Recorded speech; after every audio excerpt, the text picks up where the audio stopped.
What is up, guys? Welcome to the Keep It Hoop podcast. If you're watching this on YouTube, please remember to like, subscribe, share, and comment. If you are listening to this on Apple Podcasts or Spotify, good to have you here. Welcome, welcome. So today, with the second half of the NBA season officially starting tonight, we'll be going over the first half of the season, surprises, and just headlines. And then we're also going to be doing the midseason award predictions. And then we'll finish out the episode by looking ahead to the second half of the season. We can talk about the trade deadline. We can also just talk about a little bit about the playoffs. And so I think I'm going to start off by looking at the standings, and we'll just go over maybe not all the teams, but just go down the list and we'll talk about the teams and their season so far. So we're going to start in the Eastern Conference. The 76ers. Love the way Joel Embiid is playing this year. One of the favorites to win the MVP. He's just shown a new level of maturity and consistency and focus. He's always been a guy we've always looked at as very talented. We knew the potential was there if he could put it all together, and he's done that so far this season. He stayed healthy for the most part. He's consistent, like I said, and he's just really focused on, less of the antics with some of the joking around and showing off, but really just focused on trying to be his best self, trying to be as dominant as possible. And the thing I love about him is on both sides of the ball, right? A very good rim protector. He can hit the jump shot, go out to the three-point line, can post up, has a little bit of everything. And, he has been playing really well. And I do think that the additions of Seth Curry, Tyrese Maxey, and then also Doc Rivers, let's not forget, has been really good for this team. They're just, I think, a better built team, more balanced, more shooting. And, this is a thing you're going to hear me say about a lot of these teams, because I think there are multiple teams that fit under this, I think, circumstance. And if you've listened to any of our podcasts or watched any of our videos before, I've said this a lot. But the Sixers are up there as one of the teams that, their success of the season is just ultimately going to be built on how they do in the postseason. As a team that has had multiple good regular seasons, and while this might be their best overall, I guess, regular season, at least to this point, how successful their season is, how their season is judged, is ultimately based off of how they do in the playoffs. And the last few seasons, there's been some disappointing losses.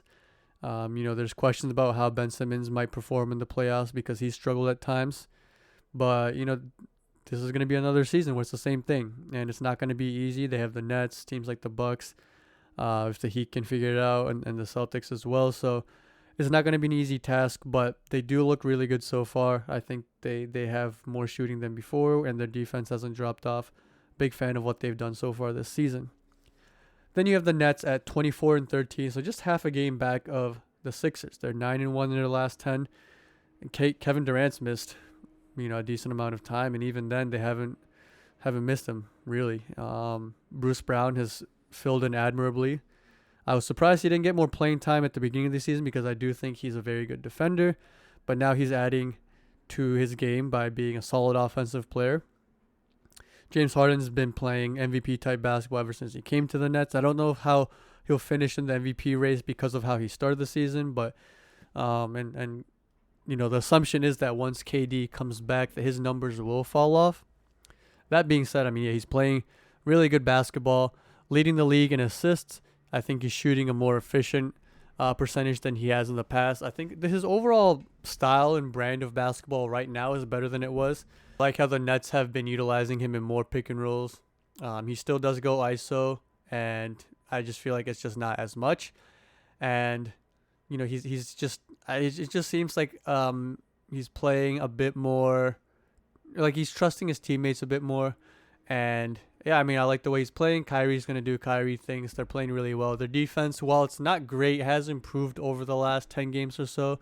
That's ultimately going to be what people are going to key in on, right? Because assuming KD, Harden, and Kyrie are healthy, they're going to be able to score with any team in the league. And it's going to be almost impossible to stop them.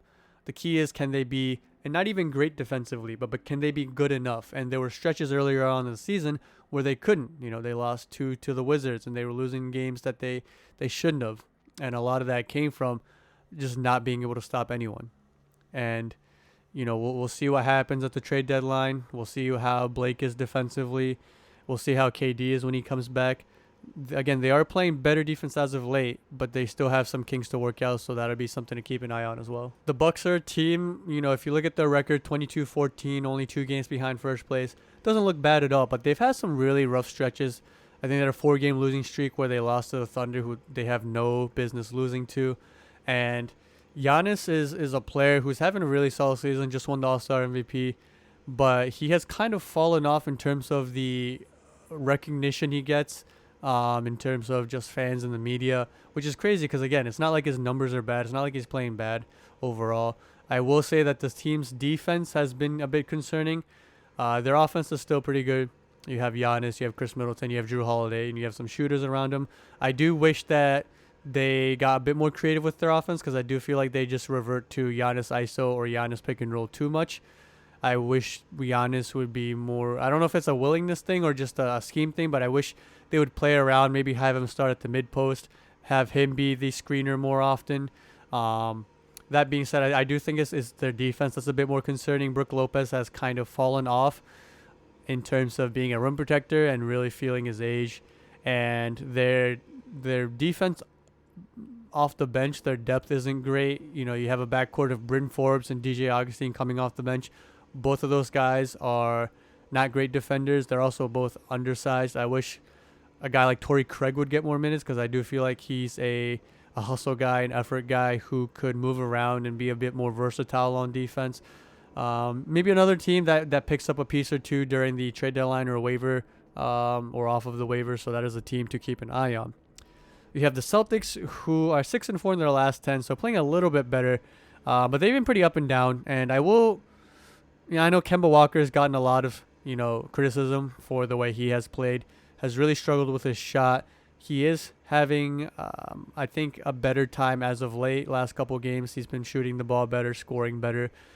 It seems like there hasn't been too many games where Kemba, Tatum, and Brown all play well at the same time. And for this team to be the contending team that I'm sure the organization and the fans aspired to be, those three need to all be firing on all cylinders at the same time, unless they can make some moves during the trade deadline. And I know Harrison Barnes is a guy whose name has been floated around, so that's something to keep an eye on. I will also say that a lot of their struggles can be attributed to injuries, and it's not like Brown and Tatum have been injured, but you still have Marcus Smart, who's missed significant time with a calf injury, and he's a guy who, if you haven't watched Celtics games, is the heart and soul of their team. His importance and impact on that team is bigger than whatever his stats are. And it's been that way for multiple years now. They miss him. Peyton Pritchard, who has been one of the most surprising rookies this season, he missed some time for them as well. He's back and playing solid. I also think that Tristan Thompson's another guy who's been up and down. Daniel Tice as well. I know Time Lord, a.k.a. Robert Williams. He's been good for them in limited minutes. Maybe he gets more minutes down the stretch.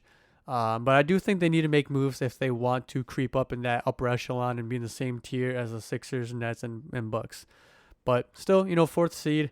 They're 5 games behind the first place or first seed, 3 games behind the 3rd seed. So I think, again, it's the Sixers, Nets, and Bucks in that top tier. And then you have kind of everyone else, because 4th seed to pretty much the 12th seed, there's only 4 games separating that. Okay, so that's a lot of teams fighting for playoff positioning, which is kind of concerning because you have teams that are under 500 who could easily make the playoffs in the East. But at the same time, if you're a fan, the second half can be really interesting, right? There's going to be a lot of important games, and we might not know playoff seeding until possibly the last day. At 5th, you have, you guys know I couldn't pass up on this. The New York Knicks went into the All-Star break with a record over 500 for the first time since the 2012-2013 season. 19-18, half a game out of 4th, 3.5 out of 3rd place. This team has been a surprising, it's just been, the whole season has been surprising. And I didn't think this would happen. Now, I will give myself a pat on the back because I thought that we would have a solid season after the preseason we had. And if you haven't seen the video, go check that out. I thought that we had one of the best preseasons we've ever had because our young players played well. We, I think, played just really hard, and I think we developed a really good core and chemistry. And look, I've been critical of Thibodeau in the past. He's played his starters a lot of minutes, and that's not really different too much this year. And I thought his offensive coaching and creativity was very lackluster in the past. And again, that's another thing you can still criticize about the Knicks this year. That being said, the way he was able to create a culture, get this team of guys who aren't even great defenders, right? Outside of Peyton, who's an above average defender, Nerlens Noel, and Mitchell Robinson, who are both good defenders. And you have a guy like Reggie Bullock, who's an effort guy. You don't have a lot of guys on this team who you could consider good defenders. That being said, for a lot of the season, the Knicks have hovered around that top 5 in terms of defensive efficiency and defensive rating, and it's been really impressive. And he's made it so that these guys know that if they want playing time, if they want to stay on the court, they're gonna have to play hard, play defense, play together. These guys aren't playing selfishly, and there are nights where the Knicks are just out talented and the shot's not going in, but a lot of these games the Knicks keep battling, and you love to see that as a fan. And it's been a pleasant surprise. And you know, we can also talk about Julius Randle, who's in the running for most improved player, first time All-Star. Really happy for him. And it's just been really nice to have a guy that, myself included, was very a lot of people were harsh and criticized Julius Randle for the way he played last year. He got that big contract from the Knicks, and I think that was the first time where he really had his team, right? Like he was the guy on the Knicks, and I think that at times he tried to do too much. He wasn't as versatile on offense as people wanted him to be or people expected him to be. A lot of spin moves going left, and I know, if you're a Knicks fan or you watch Knicks games, that was really frustrating, but he's come into this season super in shape, as Thibodeau said. And he was, off the bat, a way more of a playmaker than he had ever been. We always knew he had the potential because he could rebound, he could pass, he could shoot a little bit, he could drive. But he's gotten better at seemingly everything and just put it all together. Playmaking, shooting a pretty good percentage from 3, something I never expected. Still has the drive game, very strong, bully, a good rebounder for his height. And it's been really good to see. Part of me, being a Knicks fan for the last 20 years, is still skeptical. I'm still expecting them at times to go on a 10-game losing streak and the season to crumble, and that may happen. I'm not gonna say that's not gonna happen, but more and more, I'm happy about this team and just the direction they're headed in. There are rumors about possible trades they might make. Maybe Oladipo, maybe Levine, maybe a Beal. I don't think anything happens this season during the trade deadline. At least I hope not, because I do like what we have.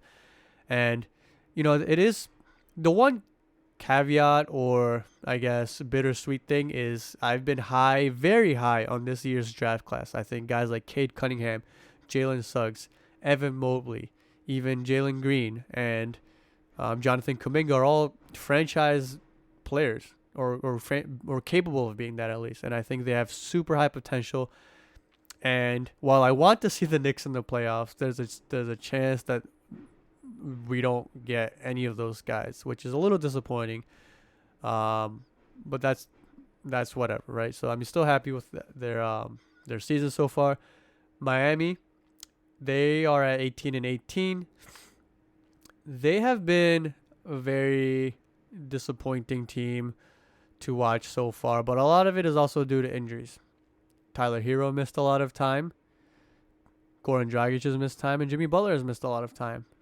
They've gotten a little bit healthier recently. They're 7-3 in their last 10, and I do think in Goran Dragic not being the starter and like missing time, I think that was big for them, because I've said this numerous times. I think he's the most important player on that team. Not the best, because Bam and Jimmy are better, obviously. But I think his ability to get into the paint and dish is something that nobody else on the team can do consistently or at his level. And it frees up the guys like Tyler Hero and Duncan Robinson to really just let it go and shoot. And even Jimmy to just focus more on scoring. Their defense has still been good, but they're averaging a bit more turnovers and they're just not scoring as much. And again, I think that a lot of that has to do with the playmaking and losing a guy like Goran Dragic, the floor general, 4 games. But, I think as the season goes on, it's a veteran team. It's another team that I think is better in a playoff setting. I think they'll be fine going forward. The Hornets at 17-18 they've been a really surprising team. A A lot of it is obviously LaMelo Ball. That's a guy who I didn't think would have a problem being a good player in the NBA. I just thought it would take more time. But within almost the first 3 weeks or so, I mean, he was putting up good numbers. He continues to amuse me. He makes the right plays. He's not a stat chaser. And on top of that, he gets good numbers. But he's just been a culture changer. And I mean, he's been a great player. Has to be the rookie of the year at this point. You have Toronto at 17 and 19, kind of like Miami, struggled a lot earlier on, but unlike Miami, it wasn't really due to injuries. Now, they lost Marc Gasol and Serge Ibaka in the offseason, and I actually didn't think that would have been too big on them, but I think they felt their loss a lot more than people expected. They just started off really bad, and Pascal Siakam, who I'm a very big fan of, has never really been, or at least this season, hasn't been able to catch that full, momentum that he had at the beginning of last season, because if you guys remember, he struggled in the bubble and he kind of struggled at the beginning of this year. Now he has been playing solid recently. Fred VanVleet has been very good for them after signing that very big contract in the offseason. But I don't think either of those guys can be your best player on at least a contending type team. They're both very good, I think, second or third options, but I think they need that guy, not to, no rumors or anything, but a Kawhi type player to really get the most out of that team. It's also going to be interesting what they do with Kyle Lowry. Reports are that the Raptors want to reward him by trading him to a team like the Sixers or the Clippers for a championship run. Now, I don't know what the logistics of an actual trade like that would be. Philadelphia might be willing to trade Maxey, but I know they love him and they're really high on him, so maybe they don't. And I really don't know what the Clippers would give up. But the Raptors are good enough and experienced enough where if they do keep this team together, considering how close the East is, they could still move up to like the 5th seed, 4th seed at some point if everything falls into place. So maybe they keep this roster together. But if Kyle Lowry's out, then it's going to be a very different look for that team. Also, shout out to Chris Boucher, who's having a really good season, a rim protector and a guy who can shoot the three. Very unique skill set, having a good season. Chicago, they're in 9th place right now, but only 2 games under 500. Zach LaVine, all-star. They've been playing really well, and I think you have to give it up to Billy Donovan, because with a very similar roster last year, pretty much minus Patrick Williams, they were really bad last year under Jim Boylan, and I know that was a coach that a lot of people wanted out, including the fans and the players. They got Billy Donovan, who I was surprised left OKC to take on seemingly another rebuild kind of young team, but he's done a really good job there. And again, that's another team who's going to be fighting in the second half for playoff contention. Indiana, who got off to a pretty good start, they've struggled as of late, going 4-6 in their last 10. They have been, the TJ Warren injury early on hurt them a lot, and they lost Oladipo to the trade. They got back Karis LeVert, who still hasn't been able to play. Hopefully he can get healthy and get on the court for this team, because I think with him they'll be dangerous. But right now, Sabonis and Brogdon, outside of that, they're not really, they don't have too much consistency. TJ McConnell is a very good defender and a good passer, but he's only averaging about 7 points. Isn't going to give them a lot of scoring. Jeremy Lamb, coming off of the big injury he had last year, he's been solid, but I think they need a bit more. And I don't know how much they can get outside of just waiting for Karis LeVert, but fingers crossed. Hopefully Karis LeVert can get back on the court as soon as possible. The Hawks are one of the most disappointing teams so far this season. I had high hopes for them, and I know Bogdanovich missed a lot of time with the ankle injury early on, and even Rondo and Gallinari missed time as well. But they are only 5-5 in their last 10, 16-14, and they just haven't taken the step I thought they would. Trae Young, I will say, I'm kind of disappointed in. His numbers are fine, but I came into the season with Trae Young being one of my favorite players, but he's just been, I don't know. I don't like the way he plays right now. I think he forces some bad shots and he has a lot of turnovers. And that's always been part of his game, which I could live with. But the way he just throws himself and trying to get calls, and then complaining about the All-Star game when his team's 16-20, it was just a little bit. I guess I was a little bit disappointed.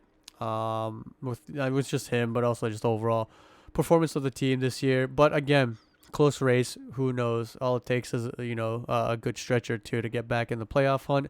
The Wizards got off to just the horrendous start, and there were rumors or just talk about Russell Westbrook is washed and Bradley Beal is going to ask for a trade, and then all the trade scenarios and rumors came up.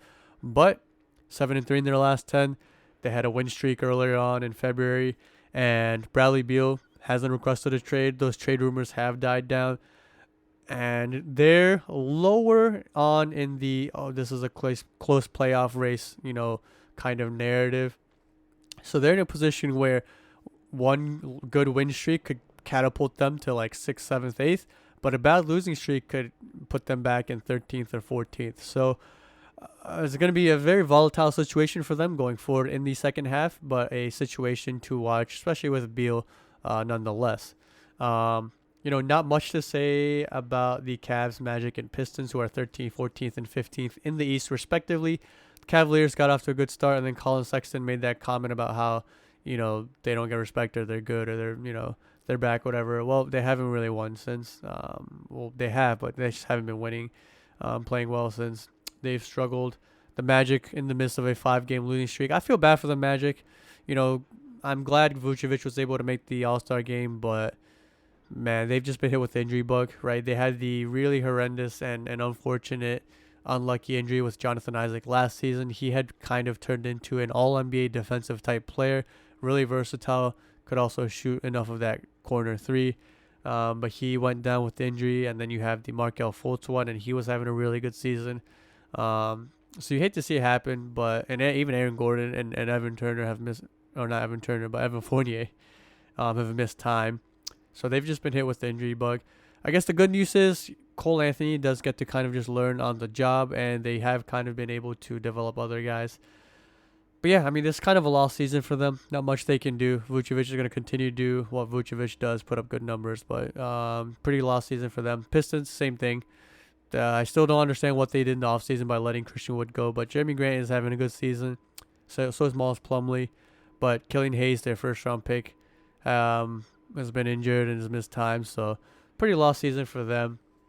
Now we can go to the Western Conference. So who saw this coming? The Jazz and the Suns are 1-2 in the Western Conference at the All-Star break. The Jazz at 27-9. It's been playing really good basketball. They are on a 2-game losing streak, but went through that really, really hot February. And it's been a good balance of defense, right? At least when Gobert's on the floor, which is a lot of the time, they're a very good defensive team. And Quinn Snyder's been a defensive coach. Now, when Gobert goes off the court, they do suffer a little bit defensively. But their offense has been really good this year as well. And a lot of it is focused on pick and rolls, including Gobert, and then having a lot of shooters around. Donovan Mitchell sometimes it gets a little trigger happy and inefficient with his shot, but still, good scorer. You have Mike Conley having a solid season. Bogdanovich can just catch fire seemingly every other game. And then you have guys like Joe Ingles and Jordan Clarkson coming off the bench, who are very solid players as well. They move the ball well. Everybody knows their role. And this is a team that I'm really impressed with. I really am. And I think Quinn Snyder's done a great job. They have had solid regular seasons in the past, but not to this degree. So props to them. But again, it's another team that if they can't get it done in the playoffs with the veterans they have, with the experience they've had in the past, I don't think this will mean anything. The Suns, on the other hand, I know Chris Paul, point guard, whatever veteran you want to call him, he's done, been there, done that. But the rest of the team, this is new, right? So this is a situation where if they don't do great in the playoffs, it'll be disappointing for sure. But this is a season that you can build off of. And the Suns 24-11, 15-7 in the conference, which is really impressive in the West for a young team. 8-2 in their last 10 on a 4-game winning streak, and they've just been very good, very solid, and very balanced attack. Obviously, you have Devin Booker and Chris Paul, but Mikal Bridges having a solid season.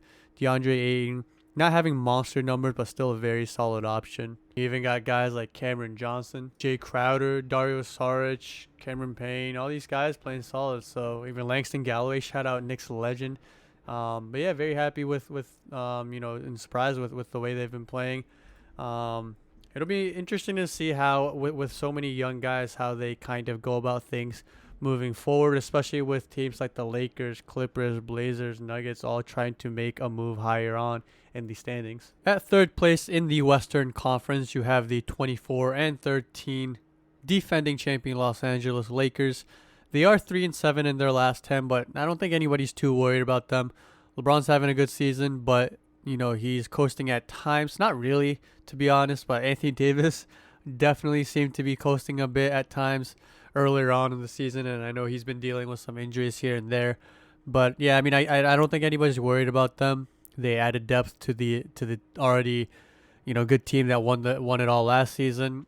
And again, it's the regular season. Just it is what it is to them, right? If they can get the first seed, great. If not, I think as long as they can secure home court advantage to some degree, I mean, I think it'll be fine. You have the Clippers just half a game behind them at 24-14.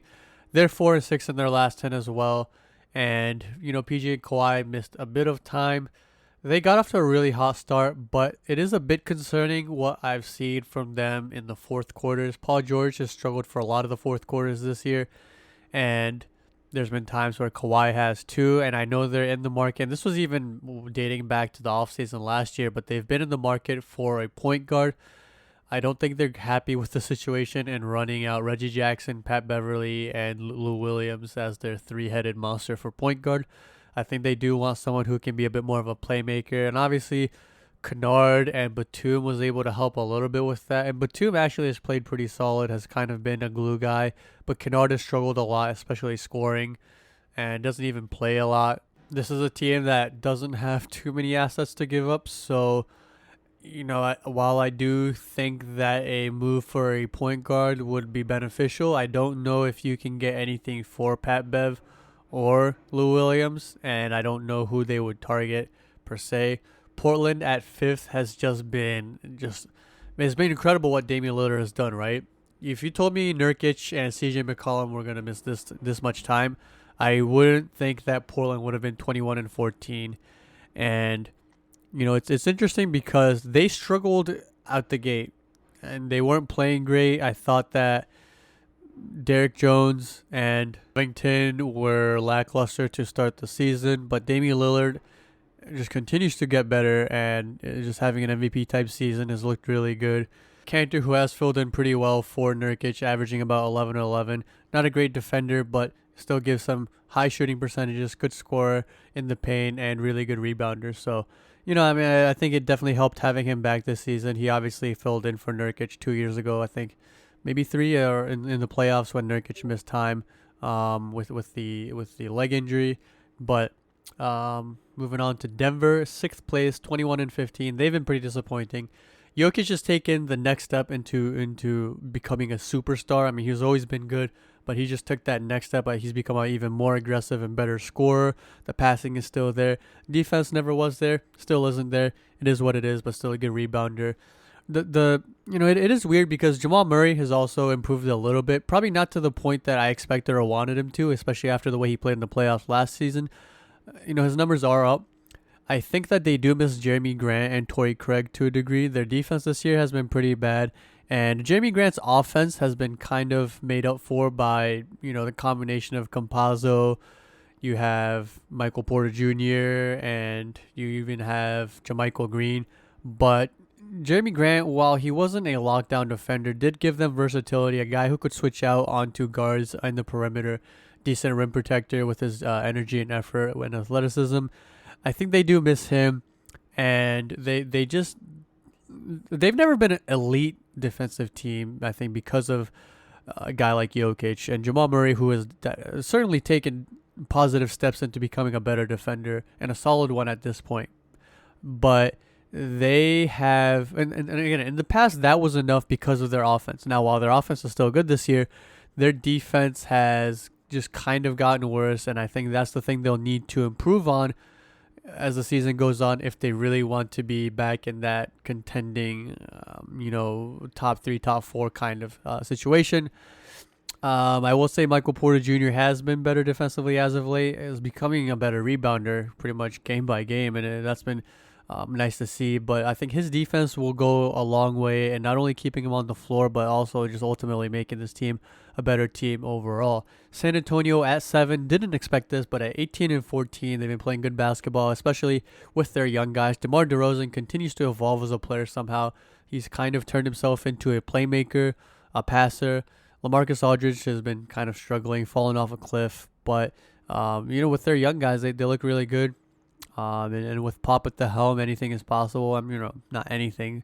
They're not going to win the ring or anything. They're not going to go all the way. But, surprising team. I wouldn't have had them over Dallas or Golden State or probably over Memphis even. Or maybe even New Orleans. But they're above all those teams right now. And still a lot of games to go, so anything is possible. Maybe they end up falling out of the playoffs. But I would say a surprising, solid season for them. Maybe the Western Conference version of a team like the Knicks. Mavericks at 8, another team that struggled earlier on. They didn't have Kristaps. Nobody on their team seemed to be able to make a three outside of Maxi Kleber. Doncic and his shot struggled at the beginning, but he's been playing good for the most part.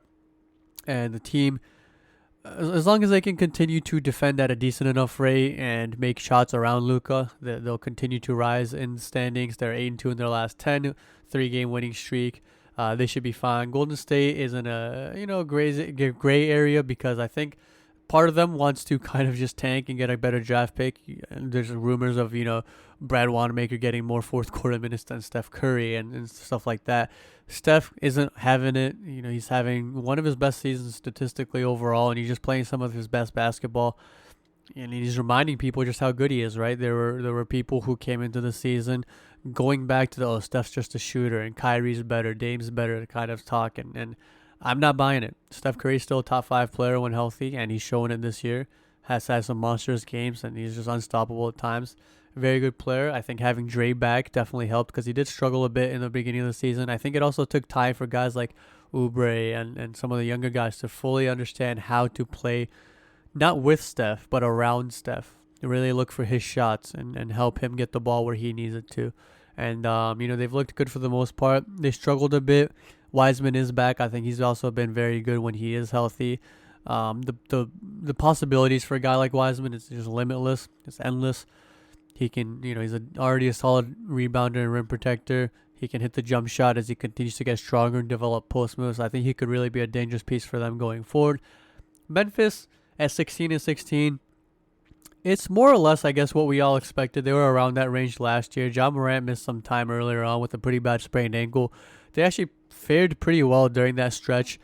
And this is all with Brandon Clark, who kind of forgot how to shoot threes somehow, and Jaren Jackson Jr., who still to this day hasn't played a single game this season. And the Grizzlies have been, I guess a little bit unfortunately, pretty quiet on his situation. So nobody really knows when he's coming back because he talked about, I think late January or February, Jaren Jackson said that his return is going to sneak up on people when they don't expect it. But still hasn't really been an update ever since. So we'll see when he comes back from that. Pelicans at 15-21, a bit disappointing. I think Bledsoe and Steven Adams don't really fit that team great. I will say Zion, obviously making his first All-Star game, was good to see. Brandon Ingram continues to be a very good scorer. And Lonzo Ball has been playing really well and is making sure he gets paid this offseason because while we have to still see if it is sustainable. His three-point shooting has been a lot better recently. Then you still have the passing and the defense and the rebounding at his positioning. So, good. You feel for him and kind of what he went through in his first couple of years, and everybody talking about his jump shot and all the hype and his dad. So it was nice to see him kind of molding himself into a very solid player for that team. Other teams in that Western Conference, the Thunder, 15-21. Really not much to say about them. The Kings, they're 2-8 in their last 10. They have just struggled. They looked solid at the beginning of the season, but I feel like Sacramento always does this where they just end up having a month or two where they just look awful and play themselves out of playoff contention. Houston's been even worse, 0-10 in their last 10. They've had some injuries here and there, and they don't look good. And Minnesota, they've even had more injuries.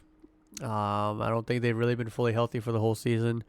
D'Lo started the year off struggling, and Cat missed time, and that team's been it's unfortunate, right? Because with Anthony Edwards, I didn't think they'd make the playoffs, but I thought they'd improve from the last couple of years, and having that core of Cat, D'Lo, and Anthony Edwards, but just the health hasn't been on their side, so unfortunate.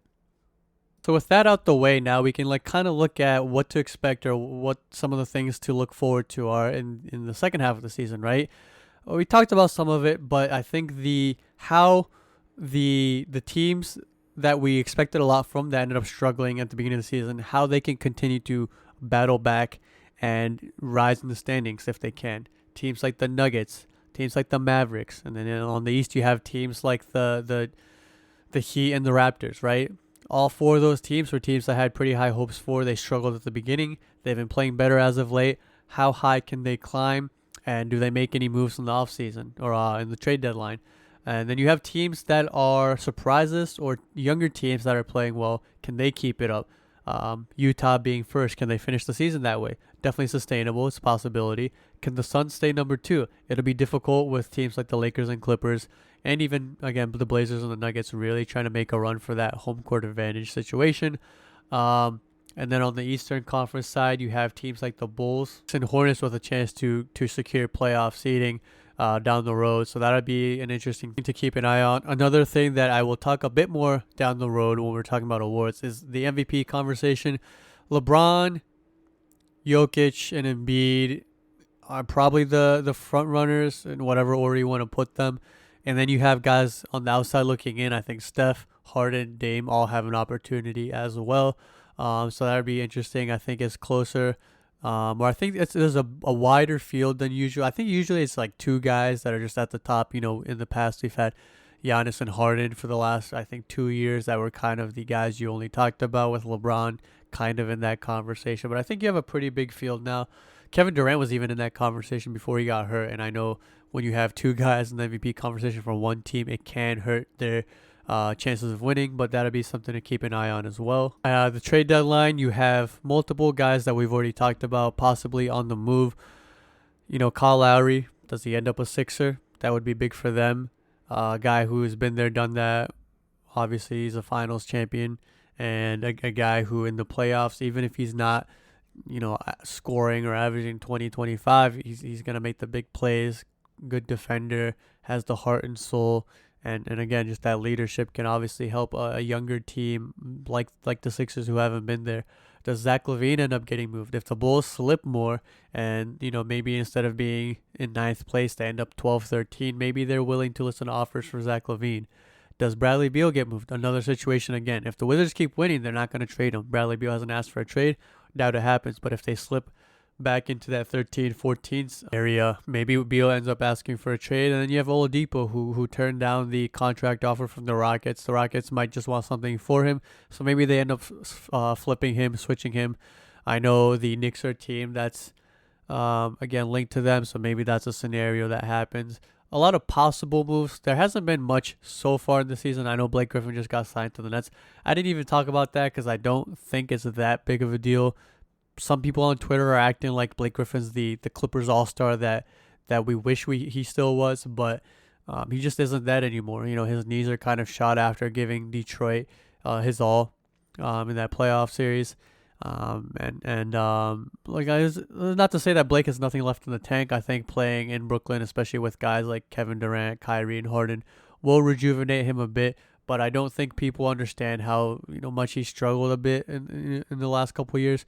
So I think people are over exaggerating the importance or the impact he might have. And don't get me wrong, I might still be proven wrong. Maybe he comes out and is really important and really big for that team. Who knows? But yeah, I think the trade deadline could be spicy. I know, again, Harrison Barnes, another guy that might get moved. Buddy Hield has the potential of getting moved. A lot of potential moves. So definitely keep an eye on that. I think it'll be interesting, as is most years are as well. And then we'll finally get to the award predictions, right? So MVP, I have Embiid. I think that again, we talked about LeBron, Steph, Dame, Harden, even Giannis. I think they're all having really good seasons, but I think it ultimately comes down to, at least the way it is now, Embiid and Jokic, and maybe LeBron gets votes too. I think he's kind of gotten away from that voter fatigue, and it's almost, I think, hip to start voting for him again. It'd be kind of interesting to see him win one in LA at his age. It would be cool to see, but I think Embiid would be a new face in the way Philadelphia is playing. If they can get that number 1 seed and he plays the way he is right now, I think he's the favorite to win it. Rookie of the year, this should be unanimous. Shouldn't even be close. LaMelo Ball, fingers crossed, knock on wood, but unless injuries happen, he's by far the winner. I don't think you can give it to anyone else. I will say Wiseman had a chance at it at some point, but he missed some time, and I think LaMelo has just continued to just elevate his game and make his case even more unarguable. Right, Defensive Player of the Year is one that's a bit more open. Gobert is obviously a candidate. Miles Turner is obviously a candidate. I like Ben Simmons. That's who I've picked in the past. I think for the last couple of years, he's a guy who doesn't always get the respect as a defensive player, at least from casual fans, but he's a really good defender, guys. You just watch his games. He can guard almost all 5 positions, especially if the other team is playing small. He can guard bigs, can guard smalls, can help protect the rim, gets his hands in the passing lane, which helps him and his team. And Philadelphia, again, is a pretty good defense, and he's part of it. So I think he's a guy to keep an eye on. Obviously, Gobert is always going to have a chance with his impact on his team's defense. Jordan Clarkson for 6th Man of the Year, another just hands down, shouldn't even be a discussion. What he's been for that team has been really important. Being able to lead that second unit as the go-to scorer, and he's been very good at his role, excelling at it, and I'm happy for him. Because there were times where, in the past, teams like Cleveland, where he kind of struggled and lost his way a bit. But he's always been a guy. I didn't think Cleveland worked out because they, playing with guys like LeBron and even other guys that needed the ball, he wasn't able to be where he was most comfortable. And part of that's on him for not being able to adapt. But he's always been a guy that's better with the ball in his hands. And as a 6th man for Utah, he's really able to do that. I mean, he's not, he has the green light, and Quinn Snyder kind of lets him just do his thing, and it really helps him, and the team needs it, so it works out. Most improved player, I think multiple guys have a chance at it, but Jeremy Grant and Julius Randle are probably the favorites.